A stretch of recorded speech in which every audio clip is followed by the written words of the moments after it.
Hello, welcome to Late Night Creations. If you like DIY flips, if you like home decor makeovers, if you just like crafting in general, you are in the right place. Go ahead and hit that subscribe button and let's get crafting. Today I'm participating in the Try It Tuesday. So what you do is you take a craft that someone else made that inspired you and you make it your own. So all three of my DIYs today came from Whiskey and Whit DIY. She does amazing DIYs, so check out her channel and we'll talk about her a little bit more later in here. So this was her DIY that she made, this little planter, so cute, patriotic, and I wanted to make it. So I got these paint stir sticks and I glued them together just like she did in her video. Now, I'm going to link her video in the description box below to this DIY, and all three of these DIYs were in the same video. It was a compilation of her favorite patriotic videos from a year ago, and I just happened upon it and I loved all of them, and I just picked my three favorites. Now I put these diagonal just like she did, but when I started putting my blocks to put them together, my edges didn't fit real good. I made sure that I had enough room to put them together like this, but I didn't leave enough room to put them, so I ended up having to cut them down a little bit. I don't know if that's making sense at all, but you can see where that bottom diagonal, when I put them together, is not leaving enough room for another block, or the top diagonal, really any of the diagonals, there's not enough room. I did put one at the very top right there, but when I go to the other side, see, I used a tiny little square block because I didn't have enough room, and I did end up having to cut them down once I already had them glue on there. So just be aware of your space. I struggle with that, guys. So got it all glued together and it worked out just fine. You know, sometimes I struggle with that and I just keep working until I make it work. That's part of DIYing.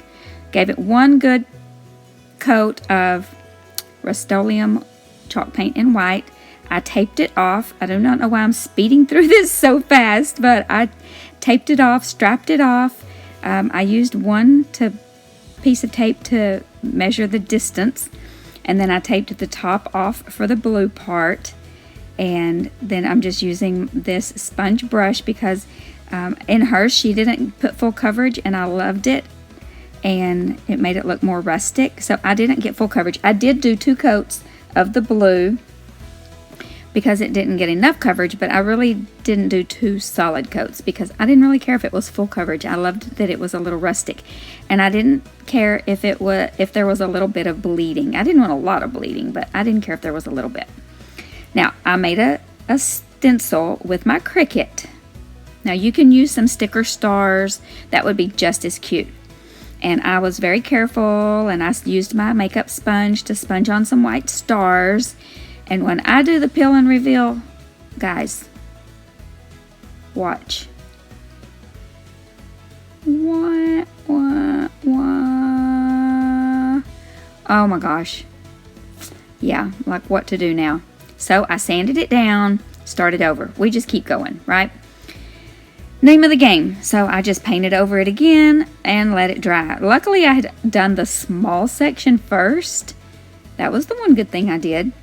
And then I realized I need to tape this off so that I don't make a mess, because I'm really bad about just going in like a bull in a china closet and thinking I can do this when, I can't. So I tape it off. I give it another good coat of blue paint to cover all those white stars up. And we start over. Just put me back in time a little bit and taught me a lesson. I don't really know what the lesson was because I don't usually have that problem with the paint peeling up.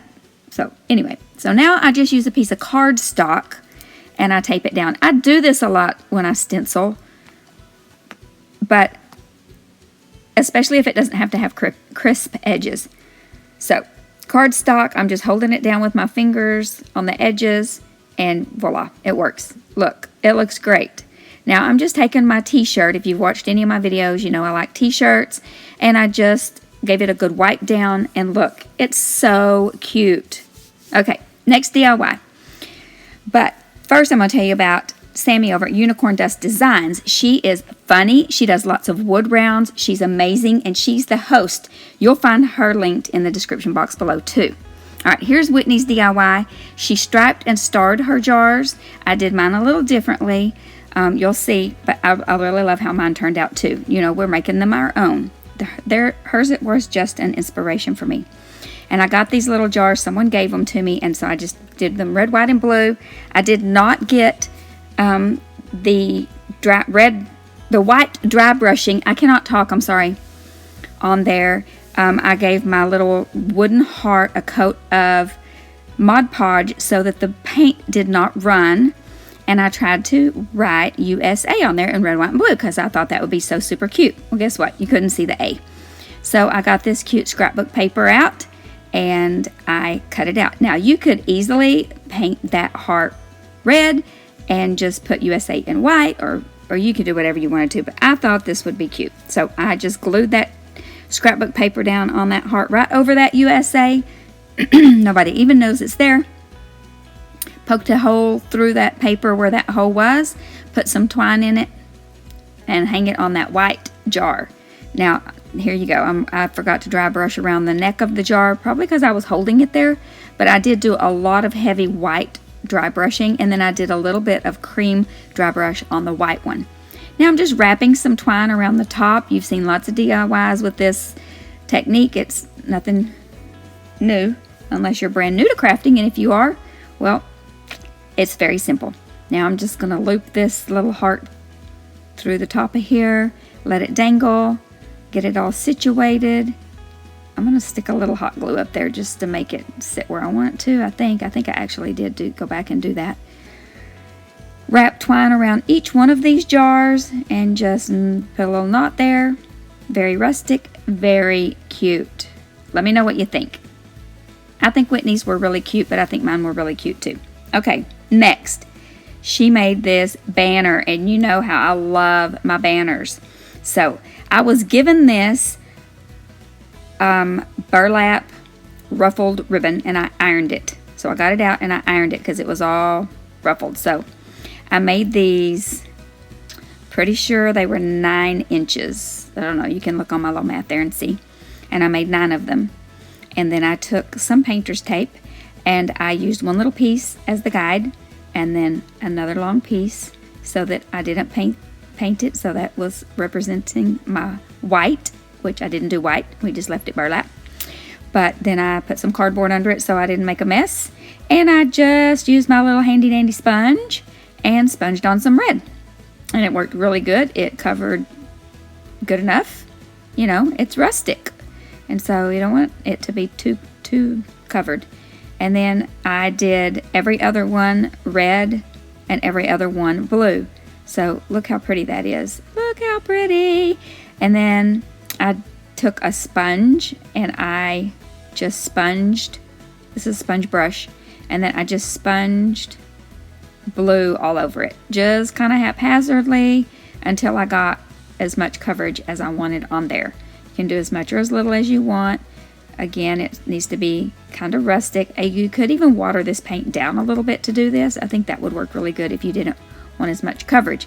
And then I took some more of that white cardstock and I'm just kind of holding it down with my fingers. I did tape it around the edges and giving it a good coat of that white, and it turned out good. Now I made a tassel with this red, white, and blue twine I ordered off Amazon, and my last Patriotic video I did, I used it. If you saw that one, if you didn't, go watch it. It was a look for less. It's a good video. And I'm sorry I'm out of frame here. I'm not real sure what I was thinking. I was trying to concentrate, I guess. And so I made this with my hand. I made this little tassel, and it ended up being way small. I'm not sure what I was thinking. They turned out really cute, and I ended up using it on another DIY later in another video. Yep, there's another Patriotic video coming out. 3's a charm, right? So stay tuned for that one next week. Another way to get, okay, so the tassel, wrap it around your hands and then loop a string through the top and tie it off. so that they're tight. I'm keeping it taut down there too, so they don't get all willy-nilly. And so then we're going to tie a knot in the top. I'm not sure what I'm doing there. Okay, go ahead and tie it, Kendra. There we go. Tie a knot in the top really tight. Get it nice and tight. Okay, tight. For some reason I only did the red strings on that one. I'm not sure what the rhyme or reason was to that. There's not always a rhyme or reason to everything I do. Okay, smooth it all out nice and straight, and I made sure that I was putting it in the same spot as the other one. Now I sped this one up good. Wrap it around the top there so you have a little top knot. Trim it down. Make sure it's all nice and straight again. Cut those ends. Now, it was all wrinkled, so I put some water on it, and it straightens it right out like wrinkle and release. And trim it up. Oh, they were short. You can see the long ones I made up there. I'm going to give you a little instruction on that in just a minute. So I took this twine, put it in a large needle with a large eye hook, and then we're just going to feed this twine. We're going to just feed it through the holes of the burlap.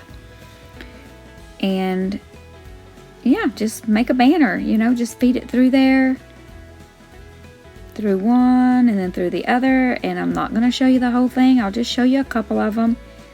Put it through there, trying to figure out, yep, make it even. That's always nice when it's even. And it's not all cattywampus. You know, we say some really weird things in the South. Cattywampus. I don't even know where that came from. And then I do kind of fray the ends so that it looks has a little frayed, ragged edge. I think that looks cute. And Whitney did hers that way too. Whitney does some amazing DIYs. You should definitely check out her channel, and definitely check out Sammie. She's about to have a baby, and so she needs all the love she can get over on her channel. She does a lot of wood rounds. If you like wood rounds, go check out her channel. She does a lot of wood rounds. She does a lot of really, she does some shabby chic, which is totally my style. I absolutely adore Sammie. Anyway, go check out their channels. They'll be linked in the description box below, as well as the playlist of everybody who's on this playlist. And so check them out. So you can see that I used that box to wrap the tassel around to make it longer. And then I just put one on each end. And then I just frayed the edges, the ends of this. Tied a knot in the end. Tied the tassel on the end. And it is done. Okay, tell me which one of these three is your favorite. And then I'm going to show you the big reveal of my piano with my Patriotic decor. And the other decor is in the Look for Less. So go watch that one. And thanks for watching this one.